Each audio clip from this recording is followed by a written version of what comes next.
Monsieur le préfet, très simplement, d'abord la tonalité de la réunion. Concrètement, comment s'est déroulée cette réunion? Est-ce qu'il y avait des liens avec les cabinets à Paris? Vous voyez ce que je veux dire? Comment ça s'est passé? Et puis quel état d'esprit il y avait? Oui.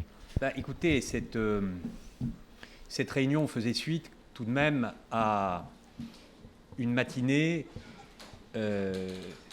qui ne s'est pas déroulée comme nous l'avions prévu, puisque tout avait été fait du côté des services de l'État et des services de police à ma demande pour éviter les provocations.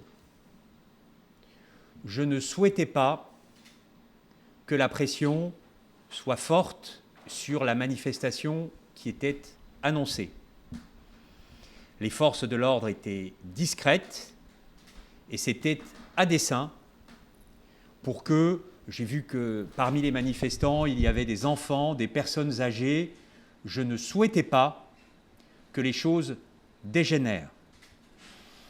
Et alors que j'étais dans ce bureau pour une audition par la commission d'enquête du Sénat et que je devais recevoir une délégation dans la foulée, c'est-à-dire en fin de matinée, on m'a sorti de cette audition pour me dire que nous avions des pneus et du bois qui brûlaient devant la préfecture. Donc naturellement, je me suis rendu sur les lieux.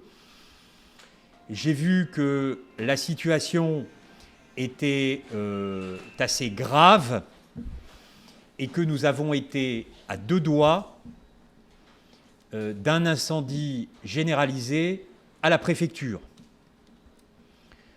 Donc naturellement, c'est un acte qui, pour isoler qu'il soit, est quand même un acte qui est inacceptable, qui aurait pu avoir des conséquences gravissimes pour un édifice public qui, je le rappelle, dont la construction a débuté en 1729 et qui fait partie du patrimoine guyanais et qui est d'une certaine façon est la maison de l'État et la maison de toutes les Guyanaises et de tous les Guyanais. Donc dans ce contexte de cette matinée, alors on a réussi un peu, avec un peu de chance et des moyens de fortune, à éviter l'incendie. Puis on a une pluie qui est quasiment miraculeuse au moment où c'était le plus nécessaire. Je n'ai pas souhaité entrer dans une escalade avec les manifestants. Je pense que ça n'était pas raisonnable et ça n'était pas la bonne politique du représentant de l'État aujourd'hui.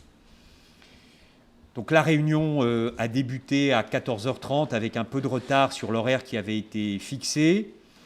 Il y avait les représentants du collectif Mayoris Santé et le député Gabriel Serville et le président de la CTG, Rodolphe Alexandre.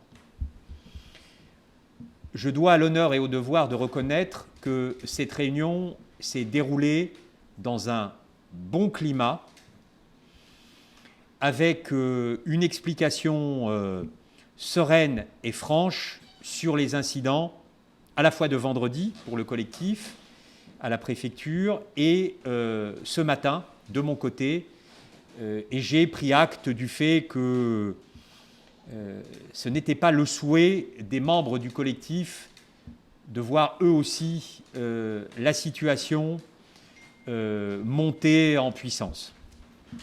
Sur cette base, qui a été assez très vite aplanie, et sur la base d'une réponse écrite des directeurs de cabinet du ministre des Outre-mer et du ministre des Solidarités et de la Santé, nous avons pu faire le point essentiellement sur la situation sanitaire dans notre région. J'étais accompagné par le recteur, par le directeur général adjoint de l'ARS, par le directeur de l'hôpital et par le directeur de la CME, le professeur Félix Jossou, qui est aussi directeur de crise du centre hospitalier de Cayenne. Nous avons pu traiter tous les sujets. Moi, j'ai pu évoquer donc la réponse écrite, qui était une réponse factuelle et administrative des 2 directeurs de cabinet. Nous avons évoqué tous les points, notamment les problèmes d'accès aux masques, aux blouses, aux EPI plus généralement, aux médicaments, aux molécules qui sont nécessaires en réanimation. Nous avons fait un point aussi sur les respirateurs. Il a été dit que tous les respirateurs qui étaient arrivés en renfort sur notre région dans les 3 établissements hospitaliers de Guyane resteraient en Guyane après la crise Covid.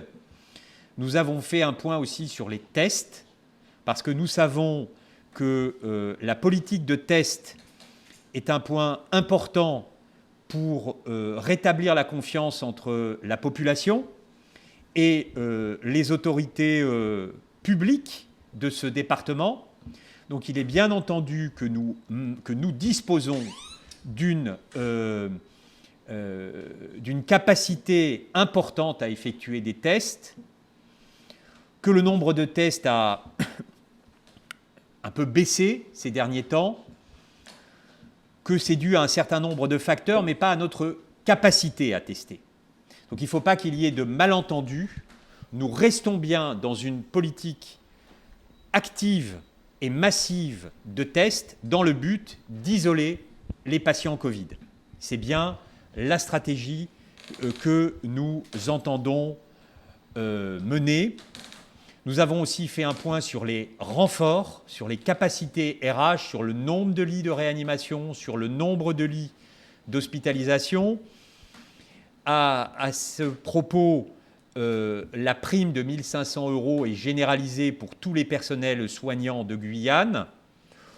C'était une revendication qui s'est transformée dans le courrier des 2 directeurs de cabinet par une annonce. Et nous avons évoqué également le sujet du centre hospitalier universitaire, avec des exposés très clairs du recteur, du député Gabriel Serville, des membres du collectif et, naturellement, du président de la collectivité territoriale de Guyane, qui a pris l'initiative de la création d'un groupe de travail. Sur ce sujet, le président de la CTG va partir très bientôt dans l'Hexagone. Il aura en début de semaine prochaine des rendez-vous avec des autorités ministérielles. Et à l'issue de ces rendez-vous, un courrier des autorités ministérielles aux élus, directement, parce que là, le courrier des 2 directeurs de cabinet était adressé au préfet, au directeur de crise et à la directrice générale de l'ARS. Et là, naturellement, c'était un courrier administratif et factuel, un courrier rapide.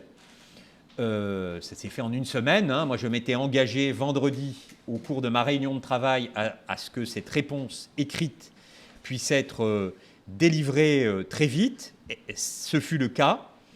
Et donc, après les rendez-vous des autorités ministérielles du président de la CTG, en lien avec l'ensemble des parlementaires de notre région, eh bien, un courrier des autorités ministérielles sera adressé et nous nous sommes convenus avec les membres du collectif de nous revoir une fois que ce courrier aura été transmis, sans doute, dans le courant de la semaine prochaine. Et sur la question des lits de réa, parce que le collectif nous annonce que c'est acté qu'il y a 2 lits de réa réanimation, oui, donc sur Kourou, qui resteront. Ça a été annoncé, je crois, par la directrice générale de l'ARS. Et le directeur par intérim du centre hospitalier de Kourou nous a confirmé que ces lits, grâce au renfort de médecins venus de l'Hexagone, qui sont arrivés, le dernier est arrivé hier, je crois, donc depuis ce matin, les lits sont opérationnels et je crois qu'il y a même, au moment où on se parle, un des 2 lits qui est occupé. Ils vont rester après la crise Covid ou pas, ces lits ? Écoutez, ça dépend des autorités. J'avoue que je ne veux pas, ce que je vous dis, quand je veux dire quelque chose, c'est certain. Là, j'avoue que j'ai un doute sur le sujet, vous me le pardonnerez, parce que c'est un sujet qui ne fait pas partie de ma sphère de compétences proche. Les membres du collectif ont également parlé du CHU. Oui, mais je crois que je viens de vous dire ce qu'il en était. Il y a eu un exposé très clair, et d'ailleurs dans le courrier des directeurs de cabinet, on voit bien qu'un certain nombre d'éléments, le nombre de professeurs d'université se passe à 11 l'année prochaine. Nous construisons, l'université construit un centre, un bâtiment de recherche, les essais cliniques, grâce au professeur Olivier Hermine, qui est venu s'en expliquer en Guyane. On va avoir la capacité de montrer en Guyane que nous sommes capables de conduire des essais cliniques. Notre capacité de recherche est de bonne qualité, tout le monde le reconnaît. Et donc nous avons des atouts pour rentrer dans cette voie de structuration de l'offre de soins. Et naturellement, c'est aux autorités ministérielles à prendre la décision et à donner une échéance. Le cas, si d'aventure on était dans une perspective positive, et de donner une échéance pour la création de ce centre hospitalier universitaire. L'idée est bien que nous soyons tous en phase, le collectif, les élus, les représentants de l'État dans leur diversité, que nous partagions une même vision de la consolidation de l'offre de soins dans notre région pendant le Covid, mais aussi de façon structurelle et pérenne après le Covid. Est-ce qu'il a été question de la rentrée, Monsieur le Préfet? On voit la rentrée quand même avancer à grands pas. Est-ce que ça a été abordé ou pas? Non, ça n'a pas été abordé. C'est une question qui a été abordée hier à l'occasion de la réunion avec les grands élus. Le directeur des crises a souhaité qu'un groupe de travail puisse se réunir à brève échéance, je crois que c'est demain ou après-demain, avec le recteur, le secrétaire général des services de l'État, un certain nombre d'autres des représentants d'élus, de PCI, de transports scolaires, pour imaginer les différents scénarios. Mais naturellement, enfin, j'enfonce une porte ouverte, les conditions de la rentrée dépendront grandement des conditions de l'épidémie au début du mois de septembre. Merci beaucoup. Merci, Monsieur le Préfet. Il y a, sur le CHU, il y a un groupe de travail ou c'est plus le collectif? Alors, donc voilà. Sur le CHU, et le courrier fait bien référence sur le CHU, pardonnez-moi, et c'est vrai qu'on peut ajouter un complément sur le groupe de travail. Le courrier des deux directeurs de cabinet fait référence au groupe de travail créé par le président de la CTG avec les parlementaires, les élus, un certain nombre de représentants de l'État. C'est ce travail technique qui est vraiment de coucher sur le papier tous les éléments dont dispose déjà la Guyane pour rentrer dans une perspective de structuration de son offre de soins, de consolidation de son offre de soins. Eh bien, ce travail qui a été mené au niveau local est évoqué et salué dans le courrier des deux directeurs de cabinet. C'est quoi votre intime conviction? C'est qu'il faut le faire, ce CHU, même sur du pluriannuel, en y allant? Vous savez, nous ne sommes pas... votre avis au ministère, vous êtes le préfet, avec la directrice générale de l'ARS. Nous ne sommes pas, Monsieur Laurent Marot, je ne suis pas membre d'un jury populaire d'assises, et sur un dossier de ce style, il ne s'agit pas d'intime conviction. Il s'agit de coucher sur le papier ce qui existe déjà dans la perspective d'un CHU, et il y a des éléments intéressants qui existent déjà, et puis après de voir ce qui le reste, les points qu'il reste, les cases qu'il reste à cocher, et puis de convaincre les autorités centrales que cette voie est la bonne. Justement, vous avez été auditionné par l'enquête sénatoriale ou vous avez pu être auditionné cet après-midi? Alors, mon audition a été tronquée par les incidents de ce matin. Alors, je ne sais pas, puisque je suis parti prématurément, mais l'audition, la directrice générale de l'ARS, le directeur de l'hôpital étaient là, ont un peu poursuivi, mais la préfecture a été évacuée. Donc, l'audition s'est arrêtée de façon impromptue. Vous portez plainte? Non, une enquête de toute façon sur... pas besoin d'une plainte. Nous sommes sur un délit flagrant dont je crois les forces de sécurité intérieure se sont saisies et une enquête naturellement est ouverte sous la direction du parquet du procureur du tribunal judiciaire de Cayenne. Pendant l'audition sénatoriale, la maire de Saint-Laurent-du-Maroni se plaignait un peu de dysfonctionnement des services de l'État, notamment au début de la gestion de la crise on ne lui apportait pas assez d'éléments justement pour pouvoir... Oui, mais je crois que ce sont des éléments qui sont connus. Il y a la maire de Saint-Laurent, mais les élus dans leur ensemble, les maires dans leur ensemble, souhaitent disposer plus rapidement d'éléments sur l'épidémie dans leur commune. C'est une demande qui est faite depuis assez longtemps par l'ensemble des maires. Une réunion du centre interministériel de crise de Guyane devait avoir lieu cet après-midi avec les maires. Ça a été reporté à vendredi parce qu'on ne pouvait pas tenir plusieurs réunions. Moi-même, le directeur de crise souhaitait que je puisse être présent à cette CIC, mais je n'ai pas le don d'ubiquité. Je ne pouvais pas à la fois recevoir le collectif Mahurie Santé et puis être aux côtés du directeur de crise et de la DG de l'ARS pour cette cellule dédiée aux maires. Donc la question n'est pas éludée,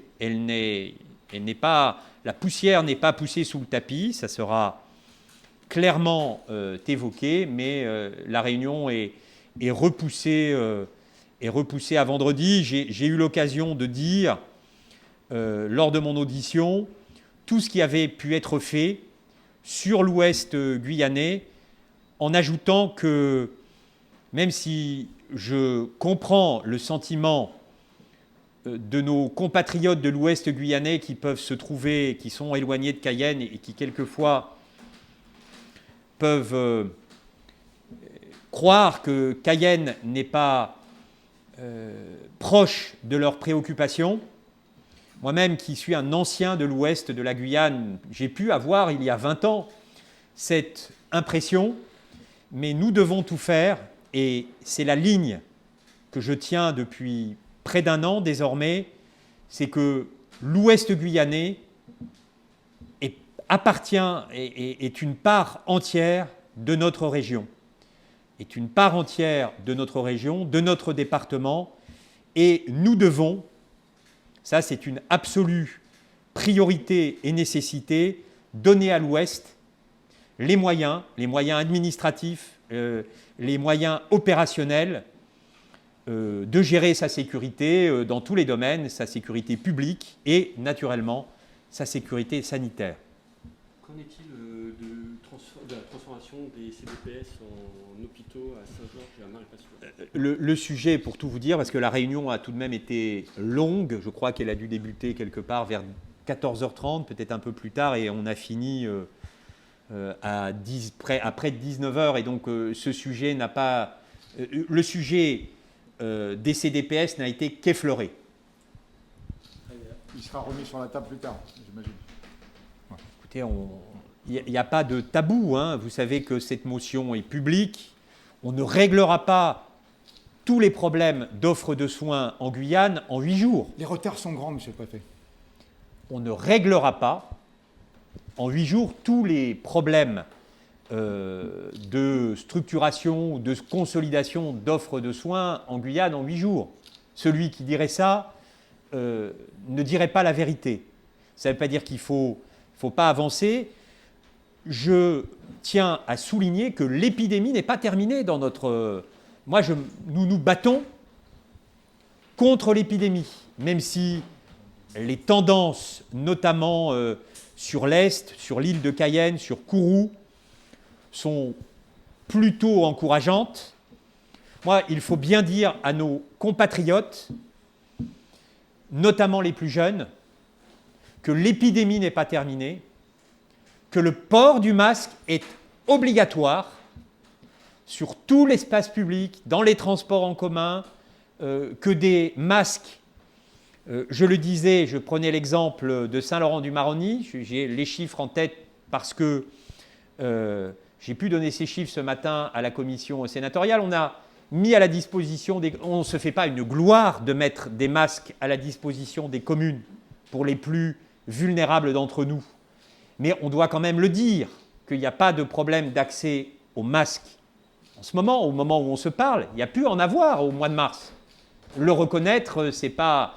On peut dire deux choses différentes. Qu'il y a eu des problèmes au mois de mars et que désormais, nous n'avons pas de problème. À Saint-Laurent-du-Maroni, c'est près de 130 000 masques qui ont été distribués.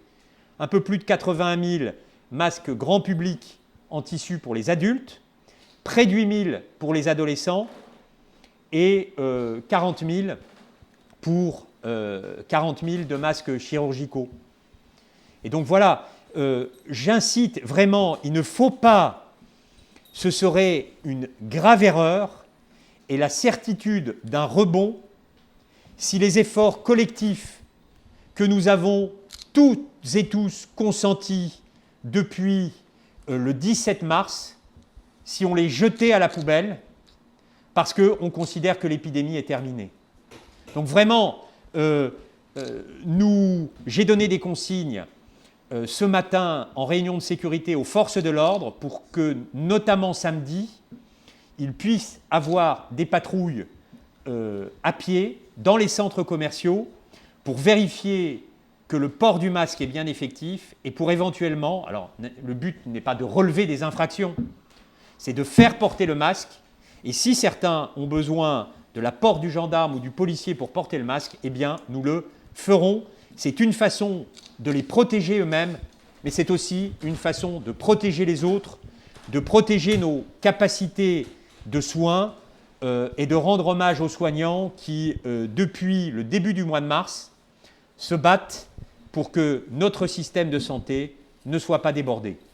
Merci, monsieur le préfet. Une dernière question. Vous desserrez ce week-end ou pas ? Vous avez dit que la préfecture, selon la situation, peut desserrer. Mais peut-être un couvre-feu à 17h le samedi. Je l'ai dit, c'est samedi dernier, que nous regardons la tendance de l'épidémie tous les jours et que nous adapterons, pourquoi pas le week-end prochain, pourquoi pas dès le week-end prochain, les conditions du couvre-feu, mais nous le dirons, je suis désolé. L'idée n'est pas de faire l'intéressant pour garder le suspense, mais l'idée est de ne pas déconfiner, enfin réduire le couvre-feu à contretemps, et surtout, ce serait,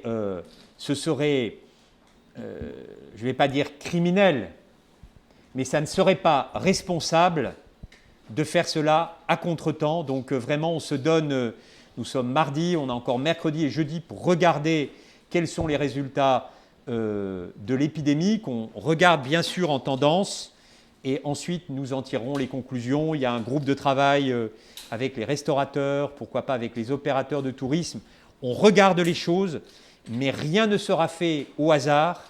Ce sera toujours sur la base de cahiers des charges très précis, non pas pour enquiquiner le monde, mais simplement pour que, à la faveur de cette reprise d'activité, eh bien, on ne favorise pas un rebond dont nous ne mettrions que peu de temps à nous mordre les doigts. Ça pourrait être ce week-end la modification ou non ? Merci de nous avoir suivis Mais et nous souhaitons une bonne soirée et restez branchés sur RDI. RDI en Guyane, c'est de la musique, des infos et du sport. RDI sur 105.1 à Cayenne et 88.4 à Kourou.